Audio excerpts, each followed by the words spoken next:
রহমতুল্লাহি ওয়া বারাকাতুহু। দেশ ও প্রবাসের সকল মুসলিম ভাইদেরকে দৃষ্টি আকর্ষণ করে আমরা বলছি, ঐতিহ্যবাহী দক্ষিণবঙ্গের জামেয়া ইমদাদিয়া হরিণাপুরিয়া মাদ্রাসার বার্ষিক মাহফিল আজকের দ্বিতীয় দিন।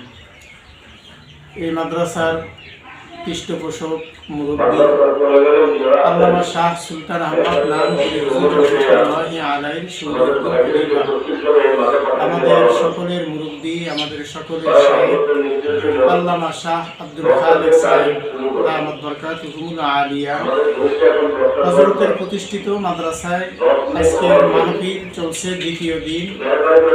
হযরত খুব অসুস্থ, শেষ সময় আমাদের মাঝে আছে। অতএব সকল মুহিদ্দিন হযরতের খোলাফাদের দৃষ্টি আকর্ষণ করছি, আপনারা যে যেখানেই আছেন অন্ততপক্ষে মাহফিলে আজকের উপস্থিত হয়ে শাইখের সোহবত নেওয়ার জন্য অনুরোধ করছি। আগামী বছর মাহফিলে শাইখকে পাবো এমন কোনো গ্যারান্টি নেই। হযরতের শরীরের অবস্থা খুবই দুর্বল, এজন্য আমরা সকলেই হযরতের সোহবতে যে যেখানে আসি আমরা হরিণাপুরিয়া ময়দানে মাহফিলে চলে আসি।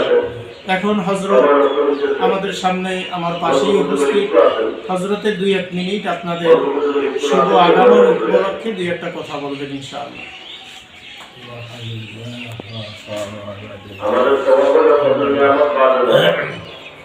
আমি স্ট্রোক করার পরে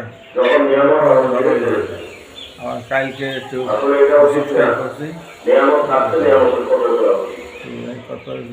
আপনাদের কাছে একসাথে এখানে রেখে গেলাম। আমার মাধ্যমে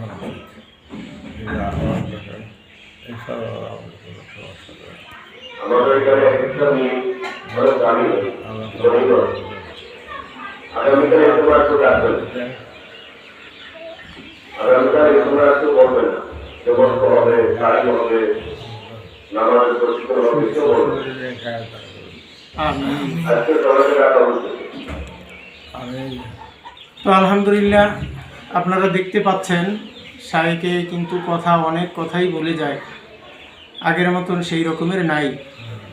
আমার শাইখের জন্য দোয়া করবেন, আল্লাহ তাআলা আমার শাইখকে পরিপূর্ণ সুস্থতা দান করেন, দিন এবং দুনিয়ার ভিতরে আল্লাহ তাআলা যেন কামিয়াবি দান করে। আল্লাহ তাআলা আমার শাইখের জীবনের অজান্তের ভুলবশত সকল গুনাহ যেন আল্লাহ মাফ করে আমার শাইখকে প্রিয় বান্দা হিসেবে কবুল করে নেয়। শাইখের উসিলায় আল্লাহ তাআলা যেন আমরা যারা রুহানি সন্তান আছি, খোলাফা আছি, আমাদেরকেও যেন আল্লাহ তাআলা কবুল করে সারা দেশের ভিতরে দ্বীনের দাওয়াত, শাইখের রেখে যাওয়া আমানত আমরা পরিপূর্ণভাবে আদায় করতে পারি। এজন্য আপনারা সকলে দোয়া করবেন, আল্লাহ তাআলা আমাদের সবাইকে আমার শাইখকে সহ কবুল আর মঞ্জুর করুক, আমিন। ওয়া আখির দাওয়ানা আলহামদুলিল্লাহি রাব্বিল আলামিন। আসসালামু আলাইকুম ওয়া রাহমাতুল্লাহি ওয়া বারাকাতুহু।